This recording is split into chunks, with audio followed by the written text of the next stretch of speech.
South ఇండియాలోనే అతి తక్కువ ధరలకే రత్నాలందించే ఏకైక సంస్థ 6JVR.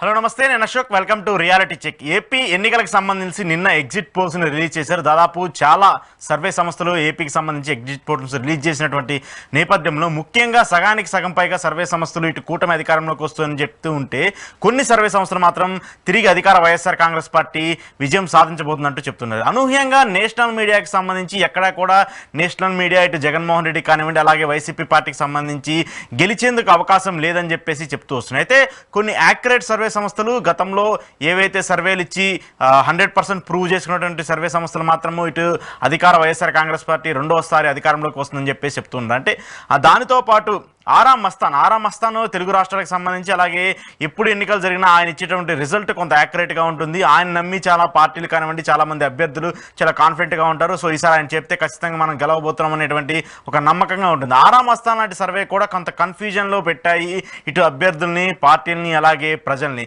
సో ప్రజలు ఏమి తీర్పు ఇచ్చారు, ఎగ్జిట్ పోల్స్ ఆ తీర్పుకి అనుగుణంగా ఏం చెప్పాయి, ఎగ్జిట్ పోల్స్ కూడా ప్రజల్ని కన్ఫ్యూజ్ చేస్తున్నాయా, అభ్యర్థుల్ని కన్ఫ్యూజ్ చేస్తున్నాయా, ఎగ్జిట్ పోల్స్ ఇచ్చేటువంటి రిపోర్టు రేపు రాబోయేటువంటి రియల్ పోల్స్లో ఎలాంటి నెంబర్ ఇస్తాయనే దానిపైన కూడా కొంత కన్ఫ్యూజన్ ఉంది. సో ఈ ఎగ్జిట్ పోల్స్ సంబంధించి వివరాలపై అలాగే రేపు రాబోయేటువంటి రియల్ పోల్స్ పైన కూడా ఈరోజు రియాలిటీ చెక్లో డిస్కస్ చేద్దాము. రియాలిటీ చెక్లో నాతో పాటు పార్టిసిపేట్ చేస్తున్నారు పొలిటికల్ అనలిస్ట్ పురుషోత్తం రెడ్డి గారు. నమస్తే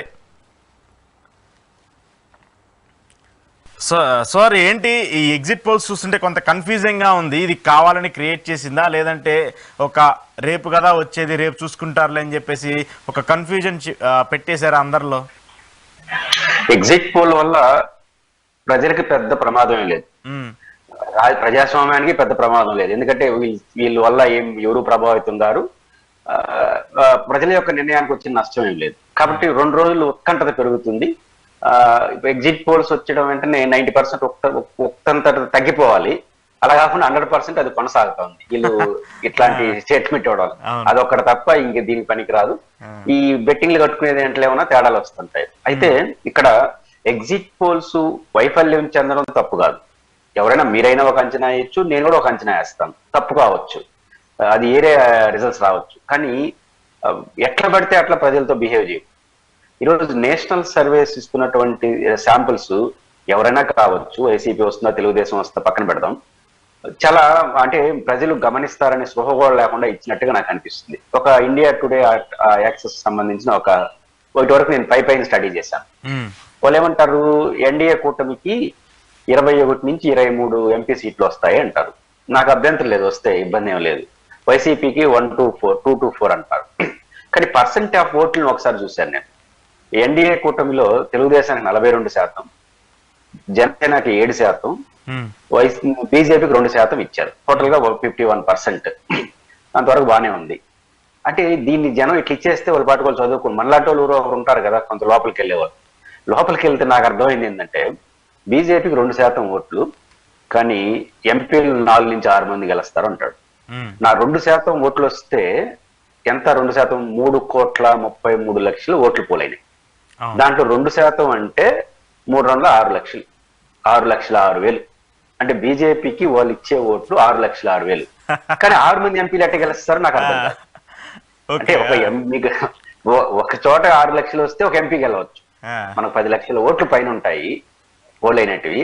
దాంట్లో కనీసం 4 త్రిముఖ పోటీ జరిగితే 4 లక్షలు వచ్చినా గెలిచిపోతారు. ముఖాముఖి పోటీ జరిగినప్పుడు కనీసం 5 లక్షలు రావాలి. అంటే 6 లక్షల ఓట్లు ఒక ఎంపీకే, 6 మంది ఎంపీలకే నాకు అర్థం కాదు. అంటే 4 నుంచి 6 మంది ఎట్ట గెలుస్తారు 6 లక్షల ఓట్లు వస్తే? ఆ సర్వే చెప్పాలి వాళ్ళే. ఇంకో గమ్మత్తైన విషయం, జనసేనకి 7% ఇచ్చారు. నాకు 7% కన్నా రాష్ట్రంలో వాళ్ళకి ఎక్కువే ఉంటాయి, కాదన్ను. కానీ ఇప్పుడు దేంతో పోల్చుకోవాలి? వాళ్ళకి ఎట్ట పర్సంటేజ్ ఇస్తావు నువ్వు? రాష్ట్రంలో వాళ్ళు పోటీ చేసిన సంఖ్యను బట్టే పర్సంటేజ్ వస్తాయి. ఆ గ్లాసు గుర్తు పైన పడిన ఓట్లే ప్రామాణికం. అలాంటప్పుడు 7% అంటే ఎంత? దాదాపు 27-28 లక్షల నుంచి 30 లక్షల మధ్యలో 7% అంటే జనసేన గ్లాస్ గుర్తుకి ఆంధ్రప్రదేశ్ లో 25 లక్షల నుంచి 30 లక్షల ఓట్లు పోలు కావాలి. పవన్ కళ్యాణ్ గారికి 30 లక్షల ఓట్లు ఎక్కువ ఉంటాయి, కానీ ఆయన పోటీ చేసింది 21. ఆ 21లో ఇప్పుడు నిజంగా ఆ సర్వే రిపోర్ట్ కరెక్ట్ కావాలంటే ప్రతి నియోజకవర్గంలో వాళ్ళు పోటీ చేసిన ప్రతి నియోజకవర్గం 1 లక్ష పైచిలుకు ఓట్లు పడాలి. ప్రతి అసెంబ్లీలో గెలుపోవడం పక్కన పెట్టండి. ఎందుకని మనం 2,20,000 2,50,000 ఓట్లు ఉంటే 60%, 70%, 80% పోలైనా 2,50,000, 1,70,000 మాత్రమే పోలై ఉంటాయి ఒక అసెంబ్లీలో. మరి మీకు 1,00,000 ఓట్లు వచ్చేస్తే ప్రత్యర్థికి ఎన్ని రావాలి? 70,000 అనుకుందాం హైయెస్ట్ గా. అంటే మీకు ఎంత వస్తుంది? మీకు 60%, 65% వస్తుంది జనసేనకి. సాధ్యమా ఆంధ్రప్రదేశ్ లో? ఒక రాజకీయ పార్టీకి 60+ ఓటింగ్ ఉందా ఆంధ్రప్రదేశ్ లో? అంటే ప్రతి చోట 21 నియోజకవర్గాలలో జనసేన 50,000 పైచిలుకు మెజారిటీతో గెలవాలి. గెలిస్తే అంత వస్తుంది. వాళ్ళు చెప్పిన లెక్క కరెక్ట్ కావాలంటే అది ఇంపాసిబుల్ అని మీకు తెలుసు, నాకు తెలుసు. పవన్ కళ్యాణ్ గారికి ఏమన్నా 50,000 వస్తుందని చెప్పలేను, కానీ మిగతా వాళ్ళకి ఎవరికి వస్తుంది 50,000? అది 1,00,000 ఓట్లు వచ్చేస్తే మిగతా పార్టీకి, కాంగ్రెస్ కి, వైసీపీకి, నోటాకి, ఇండిపెండెంట్ అందరికి కలిసి 70,000, ఇలాగ ఒక పార్టీకి 1,00,000 పైన వచ్చేస్తాయి. అది సాధ్యమా? కాబట్టి ఈ సర్వే యొక్క లెక్కలు గందరగోళంగా ఉన్నాయి. కాబట్టి వాళ్ళు చెప్పినంత ఫెయిల్ అని నేను అన్నాను. బట్ వాళ్ళ అంకెలు బాధ్యత అయితే కలిగి చాలా జనరల్ గా కూర్చొని రాసిన వాళ్ళు ఇది ఇంకా లెక్కలు వేసుకోలేదు. ఇట్లా కూడా మన లాంటి వాళ్ళు లెక్కలు తీస్తారు, లోపలికి వెళ్తారని స్పృహతో దానికి లింక్ అయ్యేట్టుగానే ఉండాలి ఆ పర్సంటేజ్ ఇచ్చేటప్పుడు. కాబట్టి ఆ ఇర్రెస్పాన్సిబిలిటీ ఆ సర్వేలో నాకు కనపడింది. రెండో, జాతీయ ఛానల్ ఇచ్చే సర్వే పట్ల నాకున్న భిన్నాభిప్రాయం ఏంటంటే, అశోక్ గారు, నేను 2019లో వైసీపీ గెలుస్తుందని చెప్పాను మీలాంటి వాళ్ళు అడిగితే. ఈసారి కూడా వైసీపీకి అవకాశం ఉందని చెప్తున్నాను. జరగచ్చు. కాబట్టి నేను సర్వే చేశానా?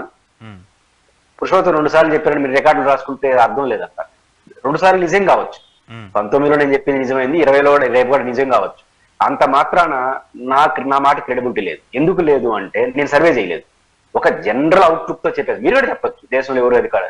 అది యాదృశ్యంగా జరిగిపోతే అది నా క్రెడిబిలిటీ కాదు, నా సైంటిఫిక్ రీజన్ కాదు. అట్లా ఈ నేషనల్ సర్వేలన్నీ కేవలం యాదృచ్ఛికంగా ఫలితాలు వచ్చినాయి తప్ప వీళ్ళు సైంటిఫిక్ గా స్టడీ చేసేటవేం కావు. అది నిజంగా సైంటిఫిక్ స్టడీ చేస్తుంటే ఛత్తీస్గఢ్ లో రివర్సల్ ఎందుకు రావాలి, మధ్యప్రదేశ్ లో ఉల్టా ఎందుకు కావాలి, రాజస్థాన్ లో సక్సెస్ ఎందుకు కావాలి? ఒకే ఎన్నికలు. అవునవును. ఇంకో పాయింట్ ఏంటంటే, ఇదే కూటమికి సంబంధించి చంద్రబాబు నాయుడు గారు కూటమి కలిసిన ప్రతిసారి తెలంగాణలో కానివ్వండి, అంతకుముందు 2009 ఐ థింక్ 2009, 2004 రాజశేఖర రెడ్డి గారి టైంలో కానివ్వండి, కూటమిగా కలిసినప్పుడు ఎప్పుడు చూసినా కూడా కూటమి కలిసిన ప్రతిసారి కూడా చంద్రబాబు నాయుడు గారు అధికారంలోకి వచ్చేస్తున్నారని చెప్పేసి ఒక ప్రోపగండా అయితే భారీగా జరుగుతూ ఉంటుంది మీడియాలో. నేషనల్ మీడియా కావచ్చు, అది ఇక్కడ లోకల్ మీడియాలో కావచ్చు.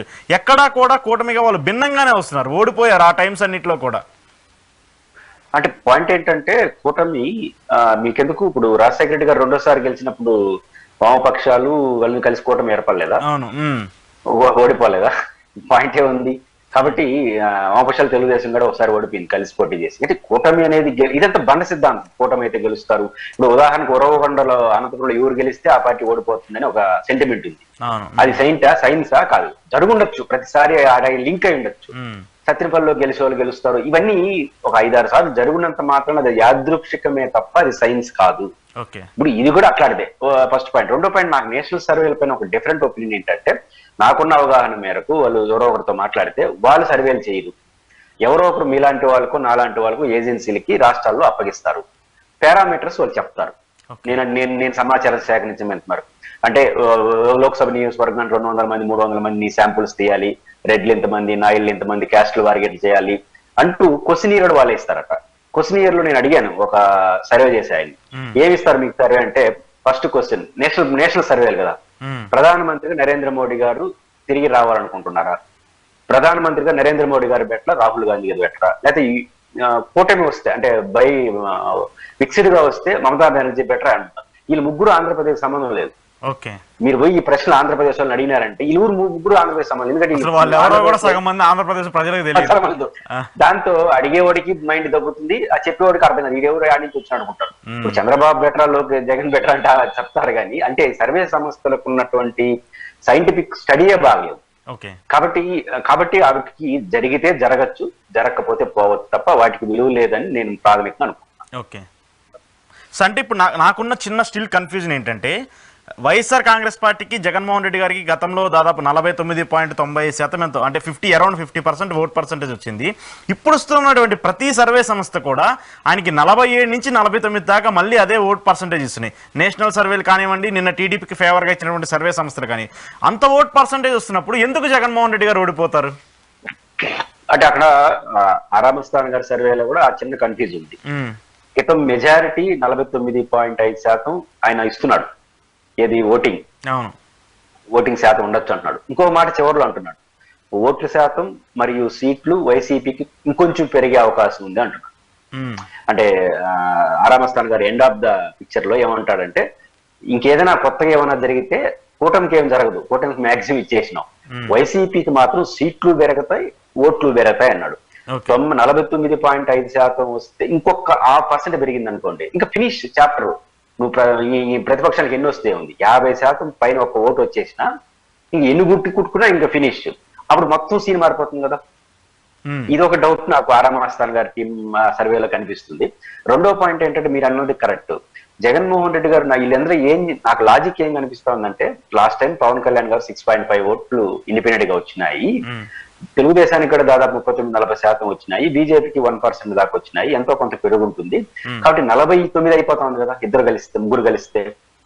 అంటే మ్యాథమెటిక్స్ ఉంటుంది, 2+2 4, 4+4 8, 8+5 16, ఇట్లా ఇవి కలుస్తున్నాయి అనేది వాళ్ళ అంచనాగా నాకు కనిపిస్తాం.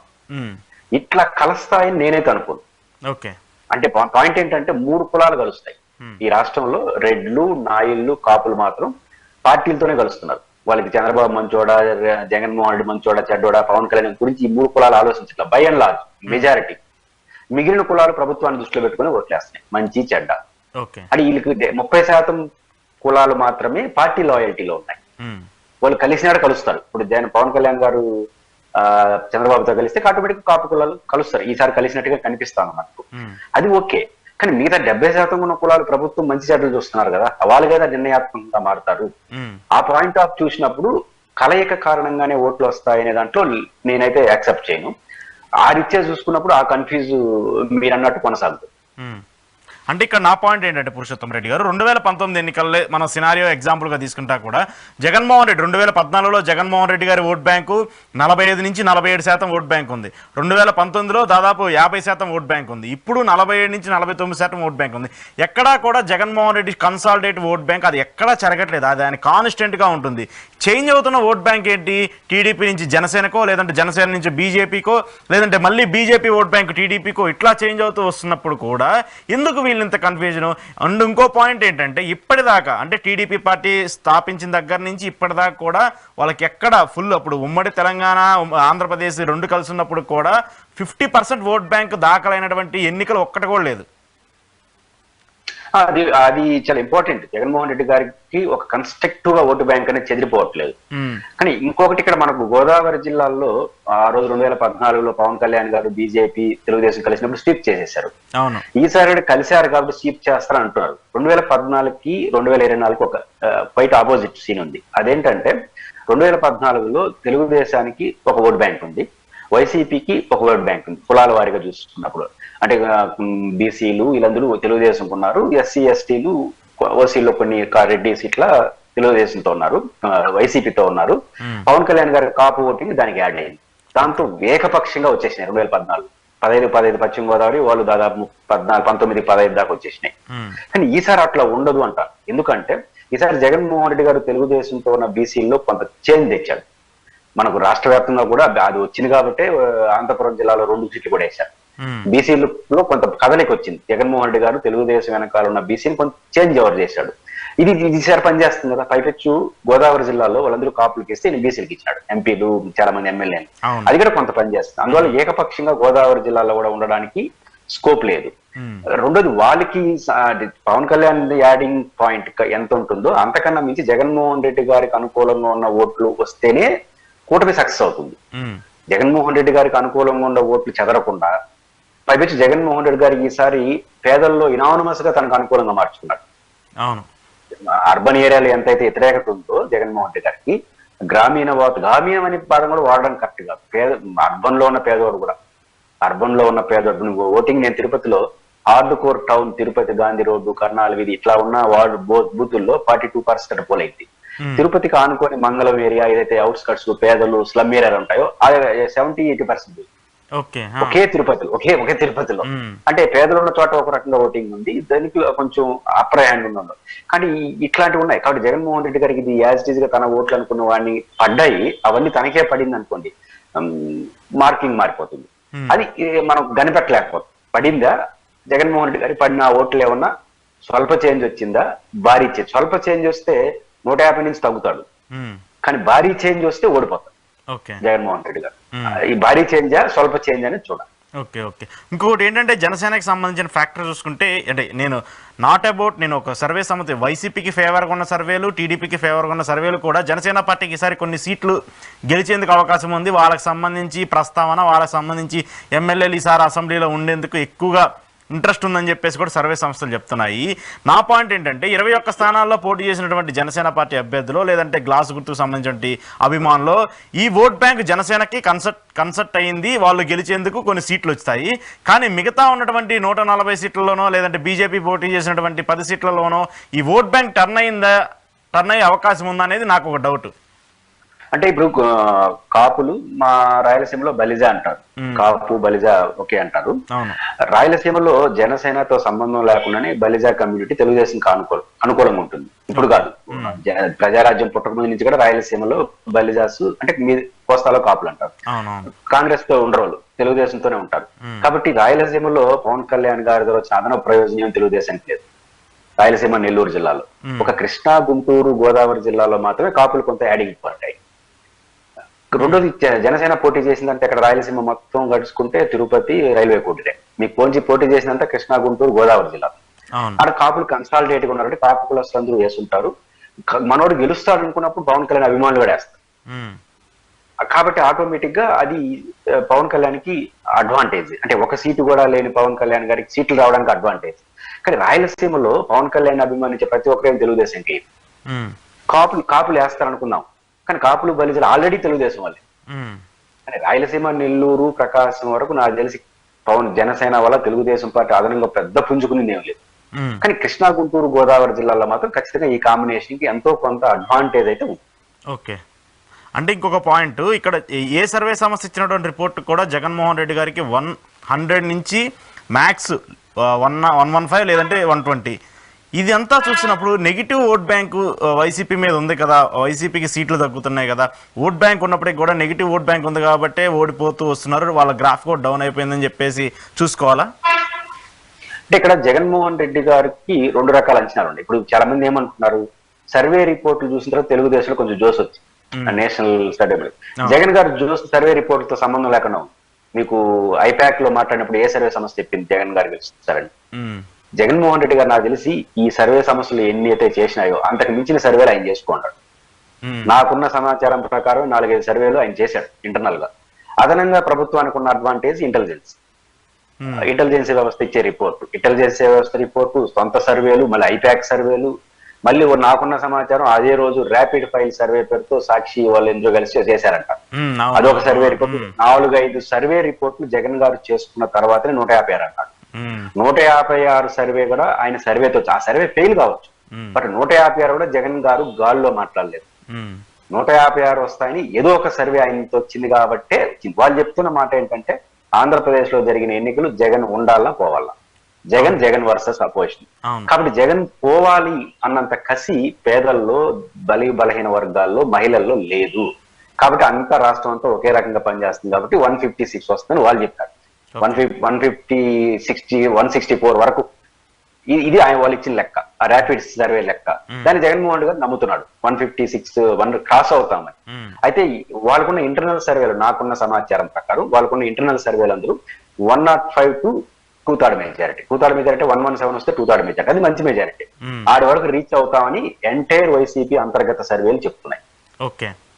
ఇప్పుడు జగన్ గారు గెలుస్తారని చెప్తున్న 4 సర్వేలు ఉన్నాయి కదా, పారదా సర్వే కావచ్చు, పొలిటికల్ ల్యాబొరేటరీ, ఇంకోటి ఏదో ఉంది టైమ్స్ నౌ వాళ్ళు నేషనల్ కూడా వాళ్ళకి అనుకూలంగా ఇచ్చిన నేషనల్ మీడియా సర్వే ఒక్కటే టైమ్స్ నౌ ఒకటి ఇచ్చారు. కాబట్టి ఇది ప్లస్ జగన్ గారి సొంత సర్వేలు, ఒక ర్యాపిడ్ సర్వే తప్ప ఒక 6-7 సర్వేలు దీని చుట్టూ తిరుగుతున్నాయి. 105, 115 దీని చుట్టూ తిరుగుతున్నాయి. ఇది కాన్ఫిడెంట్ గా వైసీపీ జగన్ లీడర్షిప్ లో ఉన్న కాన్ఫిడెన్స్ కి ఇదే ప్రధాన కారణంగా నాకు అనిపిస్తుంది. ఇంకొక ఇండియా వాళ్ళు ఎమ్మెల్యేలు ఏదో 75 ఇచ్చేసినట్టున్నారు, ఎంపీలేమో నేను ఫస్ట్ చెప్పమైన అది 2-4 ఇచ్చారు, ఎమ్మెల్యేలు 75 ఇచ్చేసినారు. పైగా ఇప్పుడు ఇండియా టుడేలో ఏదో చర్చ కూడా జరిగిందంటే కదా, వాళ్ళు కొంత డిబేట్ గా నడిచినట్టు మనకు అనిపిస్తుంది. ఏదైనప్పటికీగా జగన్మోహన్ రెడ్డి గారికి సర్వేతో కూడుకున్న అంచనా ఉంది, అవి ఫెయిల్ అవ్వచ్చు, సక్సెస్ కావచ్చు. తెలుగుదేశం వాళ్ళు సర్వేలు, ఇతర సర్వేల మీద ఎక్కువ ఆధారపడింది. రెండోది ఇంకొక డౌట్ కానీ ఒక చర్చ నడుస్తుంది. ఇప్పుడు చాలా మంది ఏమంటారు, వైసీపీ క్యాడర్ వాళ్ళు పెద్దగా బెట్టింగ్ లో పాల్గొనంటారు. మరి జగన్ గారు ధైర్యంగా చెప్పేసాడు, చంద్రబాబు గారు ఎందుకు చెప్పలేదు? మా చంద్రబాబు గారికి అలవాటు కదా, ప్రెస్ మీట్కి వస్తాడు జోస్. ఇంతవరకు చంద్రబాబు గారు తన ఓపెన్ వర్డ్ ఇంతవరకు చెప్పలేదు, లోకేష్ చెప్పలేదు, ట్విట్టర్ లోనే మాట్లాడుతున్నారు. ఆ ట్విట్టర్ లో కూడా నేను ఇన్ని గెలుస్తాను కాదు, గెలుస్తాం అని జనరల్ గా మాట్లాడేస్తున్నారు.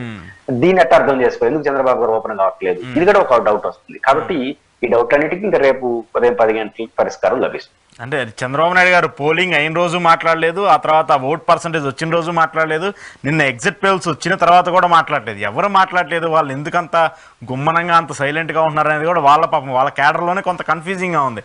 లీడర్లను కలవడానికి కూడా చంద్రబాబు నాయుడు గారు ఇంట్రెస్ట్ చూపట్లేదంట. నిన్న ఒక సీనియర్ లీడర్లు అందరూ వెళ్ళి సమావేశం అవుతాం అంటే పర్లేదు తర్వాత నేను మాట్లాడతానని చెప్పి పంపించారంట. జనరల్గా అది ఇప్పుడు చంద్రబాబు గారు ఇప్పుడు అంత గుమ్మనంగా ఉండడు. జగన్ గారు అయితే ఎవరిని కలవడం అనేది నమ్మతాం, కానీ చంద్రబాబు గారు అక్కడ ఉండడు. అది కొంత అనుమానం తావిస్తుంది. అయితే ఏదైనప్పటికీ కూడా నేను నమ్ముతుంది అంటే జగన్ గారికి చంద్రబాబు గారికి స్పష్టంగా తెలుసు పిక్చర్ ఎలా ఉంటుందన్న విషయం, వాళ్ళిద్దరికి మాత్రం స్పష్టంగా తెలుసు, కానీ చెప్పరు రేపటి వరకు. నా అంచనా ప్రకారం కూడా ఒకటి స్పష్టంగా చెప్పదు. నా అంచనా ఏంటంటే 80% ఓట్లు పోలైన తర్వాత కన్ఫ్యూజ్ కు స్కోప్ ఉండదు. ఖచ్చితమైన మెజారిటీ ఎవరైనా గెలవు, వైసీపీ గెలవచ్చు, తెలుగుదేశం 120 సీట్లు టచ్ లోనే ఉంటాయి. ఎందుకంటే 80% ఓట్లు పోలైంది కాబట్టి ఈ కన్ఫ్యూజ్ లేదు. పోటాపోటీ ఇవన్నీ నేను అంటే కరెక్ట్ కాదనుకుంటున్నాను. ఓకే, కానీ అంటే నేను అదే మీరు చెప్పిన పాయింట్ అంటే కరెక్ట్ కాదని మీరు అంటున్నారు. ఇక్కడ సర్వే సంస్థల రిపోర్ట్ మాత్రం ఆ కన్ఫ్యూజన్ క్రియేట్ చేశాయి. పెద్ద ఈవెన్ ఆరామ్ అస్థాన్ సర్వే కూడా ఆయన ఇచ్చింది హైయెస్ట్ 81 ఇచ్చారు టీడీపీ కూటమికి. 81 అంటే ఇంకొక 6 సీట్లలో 7 సీట్లు 8 సీట్లు ఇటు పక్కన పార్టీ నుంచి ఇటు పార్టీ నుంచి తీసుకోవడానికి ఆస్కారం ఉంటుంది కదా. ఇవన్నీ గ్రూప్ రాజకీయాలకి లేవనెత్తే విధంగా ఉంటుంది కదా. అంటే వాళ్ళు తెలుగుగా 65, 70 నుంచి 81 కదా, 60కి వచ్చిన వాళ్ళ సర్వే కరెక్టే కదా. అంటే ఇప్పుడు జగన్ గారికి 100 వచ్చినాయి అనుకోండి, ఇప్పుడు ఆయన 104 అంటున్నాడు హైయెస్ట్. 104 వస్తే వాళ్ళకి ఎన్ని వస్తాయి? 71 వస్తాయి. అప్పుడు 80కి పోదు. కానీ అంత క్లీన్ కంటెస్ట్ అయితే ఉండదు. ఎందుకంటే 80% ఓట్లు పోలైన తర్వాత విస్పష్టమైనటువంటి తీర్పే వస్తుంది. చాలా చోట్ల మనం అందుకోలేము. ఇప్పుడు మహిళలు నాకు డౌట్ ఉంది, నేను అందుకోలేకపోతున్నాను. అది అందుకోనుంటే నేను ఎంత వస్తుందో కూడా చెప్పగలను. అదేంటంటే మహిళలు విగరసగా ఓట్లు వేశారు. రాష్ట్రంలో ఓటింగ్లో 5 లక్షల ఓట్లు అదనంగా వేసినారు పురుషుల కన్నా. అవును, మహిళలు ఇంత అంటే ఈ మహిళల్లో ఇంత పెద్ద ఎత్తున ఓటేసినప్పుడు ఒక చిన్న డౌట్ ఏంటంటే మహిళలు చంద్రబాబు గారు ఇచ్చిన అష్యూరెన్సెస్ ఏవైతే 3 సిలిండర్లు, లేకపోతే 18 ఏళ్ళ అమ్మాయికి ఫీజు బస్సు, 18 ఏళ్ళ మహిళలకి 1500 రూపాయలు, ఇదేమన్నా కొంత ఆశ కల్పించుండి ఓటింగ్ ని ఎంత తీసింది? స్వల్పంగా తీసిందా, ఎక్కువ తీసిందా? స్వల్పంగా తీసుంటే జగన్మోహన్ రెడ్డి 120+, అసలు ఏది తీకున్నా ఉంటే 150నే. ఎందుకంటే ఇంత పెద్ద ఎత్తున మహిళలు వేసేస్తే భారీ ఎత్తున చీలికి వచ్చిందా? భారీ ఎత్తున చీలుకుంటే మళ్ళీ భారీ ఎత్తున చీలికి రాదు. ఒక సెక్షన్ ఆఫ్ పీపుల్ ఎప్పుడు కూడా ఒకవైపే ఉంటారు అంతే తప్ప ఒక సెక్షన్ ఇప్పుడు పేదలు 90% ఒకవైపే ఉంటారు. ఈ ప్రభుత్వం నచ్చితే 90% అనుకూలంగా వేస్తారు, నచ్చలేదు కోపం వచ్చితే 90% వ్యతిరేకేస్తారు. కాబట్టి అట్లా ఉంటుంది. కాబట్టి నేను అనుకుంటుంది అంచనా కట్టడంలో మనం వైఫల్యం చెందుతాం. మహిళలు కావచ్చు, పేదలు కావచ్చు, వన్ సైడ్ గా వేసినారా, స్వల్పంగా మార్పు వచ్చిందా, గణనీయంగా మార్పు వచ్చిందా అనేది గెస్ చేయడంలో వైఫల్యమే ఈ కన్ఫ్యూజ్ కారణం. ఈ ఓట్లు వేసిన వాళ్ళు క్లియర్ గా వేసినారు, దాంట్లో ఇంకా డౌట్ ఏం లేదు. భారీ ఎత్తున తేడా వచ్చేస్తే ఈ పెన్షన్దారుల్లో ఖచ్చితంగా చంద్రబాబు గారు 120+, స్వల్పంగా తేడా వచ్చిందంటే జగన్ గారు ప్లస్. కానీ క్లియర్ అయితే ఉంటుంది. మన ఆ క్లియర్ ఇది గమనించడంలో వాళ్ళు కూడా వైఫల్యం చెందినట్టున్నారు. ఏంటి మీ తిరుపతి మీ ఇప్పుడు స్టేట్ లో ఎవరు వస్తారంత కన్ఫ్యూజింగ్ ఉందో, మీ తిరుపతిలో ఎవరు వస్తారనేది అంత కన్ఫ్యూజింగ్ గా ఉంది పాపం. తిరుపతి ఏంటంటే తిరుపతి, నగిరి ఈ 2 నియోజకవర్గాలు ఎక్కువ కూడా కన్ఫ్యూజ్ గా ఉంటాయి. అంటే కులాల కారణం కావచ్చు. ఇప్పుడు నగిరి ఇప్పటికి 5-6 సార్లు ఎన్నికల్లో చూస్తే 2000 చుట్టూ తిరిగాయి మెజారిటీ. 2000 మెజారిటీ అనేది ఎవరు గెస్ చేయగలరు? తిరుపతి ఎప్పుడు టైట్, కులాలు అనేక కారణాలు. రెండోది అర్బన్ ఏరియా. ఇప్పుడు మామూలుగా అయితే తెలుగుదేశం గెలిచిపోతుందని చెప్పేవాళ్ళు తిరుపతిని, ఎందుకంటే అర్బన్ ప్లస్ ఎంప్లాయీస్ ఆదాయ వర్గాలు డామినేటెడ్ ఏరియా. కానీ ఓటింగ్ తీరు చూస్తే ఒక తేడా కనిపిస్తుంది. ఓటింగ్ తీరు ముందు చెప్పాను కదా, హాట్ అర్బన్ లో 40% ఓటింగ్, పేదలు స్లమ్ ఏరియాలో 80% ఓటింగ్. ఇది ఎట్లా పడిందో ఊహించుకోవాలి. ఇంత తేడా ఎందుకు వచ్చింది? అబ్బో 40% పడి ఇక్కడ వాళ్ళు జగన్మోహన్ రెడ్డి గారికి 80%లో ఈ 60% ఓట్లు పడిపోయింది అనుకోండి, బ్యాలెన్స్ అయిపోయి స్వల్ప మెజారిటీతో వైసీపీ గెలిచిపోతుంది. ఇక్కడ కూడా వాళ్ళకి మాక్సిమం ఓట్లు వచ్చాయనుకో జనసేన అభ్యర్థి గెలుస్తాడు. ఈయన తిరుపతిలో కన్ఫ్యూజ్ కావడానికి కారణం ఈ ఉల్టా. ఒకే అసెంబ్లీలో ఒక చోట 40%, ఇంకో చోట 80%. ఇట్లాంటి బహుశా ఆంధ్రప్రదేశ్ లో ఎక్కడ జరుగుతుంది. తిరుపతిలో జరిగింది. Okay. దీన్ని గెస్ చేయడానికి కొంచెం డౌట్ వస్తా ఉంది. మామూలుగా పోలింగ్ జరుగుంటే ఇది తెలుగు వైసీపీకి వ్యతిరేకంగా ఉండొచ్చేమో అనే దానికి స్కోప్ ఉంది. ఓకే, అట్లేదు. కానీ నగిరికి సంబంధించి వచ్చేసరికి ఏమవుతుందంటే ఎప్పుడు 2000 చుట్టూనే ఉంటారు. వైసీపీ నుంచి ఒక 5-6 మంది నాయకులు వెళ్ళిపుస్తారు రోజా గారితో ఆ గొడవలతో. ఇది మాత్రం ప్రపంచానికి తెలుసు. ఈ ప్రపంచానికి తెలియదు ఏంటంటే రాజశేఖర్ రాజు ఉన్నారు. రాజశేఖర్ మన నగిరిలో కేకే రాజా కాదు రాజు అని ఆయన పెద్ద అశోక్ రాజు. ఓకే, ఆయన చంద్రబాబు నాయుడికి అత్యంత అనుంగ సన్నిహితుల్లో ఒకడు. ఆయనకి చాలా దగ్గరోడు చంద్రబాబు నాయుడు కుటుంబ సభ్యులకి. ఓకే, అంత హార్డ్ కోరికి ఏదో కారణాలు ఇచ్చి ఆయన బయట వచ్చేసాడు. రాజులు ఒక 15-20 వేల వరకు ఉంటాయి ఎక్కడ నగిరిలో. ఆయన వనభోజనాలు పెట్టి మరి వైసీపీకి ఏమన్నాడు, అది పనిచేసింది. కాబట్టి ఇవన్నీ ఉన్నాయి. ఇప్పటి బట్టు రోజా గారి నియోజకవర్గం ఎవరు తేల్చలేదు, ఎందుకంటే 2000 చుట్టూ తిరిగే నియోజకవర్గం ఎవరైనా గెలవచ్చు కదా. కాబట్టి ఈ 2 నియోజకవర్గాలు ఆ కన్ఫ్యూజ్ అనేది రిజల్ట్స్ వరకు ఉంటాయి. ఇంకేముంది, ఇంకా రేపు ఈ టైంకి అసలు ఫుల్ క్లారిటీ వచ్చేస్తుంది ఎవరి కారు ఏంటి అనేది కూడా. రేపు కూడా అందుబాటులో ఉండి మీ గురితో పాటు రేపు రియాలిటీ చెక్ గురించి చేద్దాం. థ్యాంక్ యూ పురుషోత్తం రెడ్డి గారు. ఇది ఈరోజు పురుషోత్తం రెడ్డి గారితో ఎగ్జిట్ పోల్స్కి సంబంధించి ఎక్స్క్లూజివ్ రియాలిటీ చెక్. చూస్తూనే ఉండండి ఈహా టీవీ.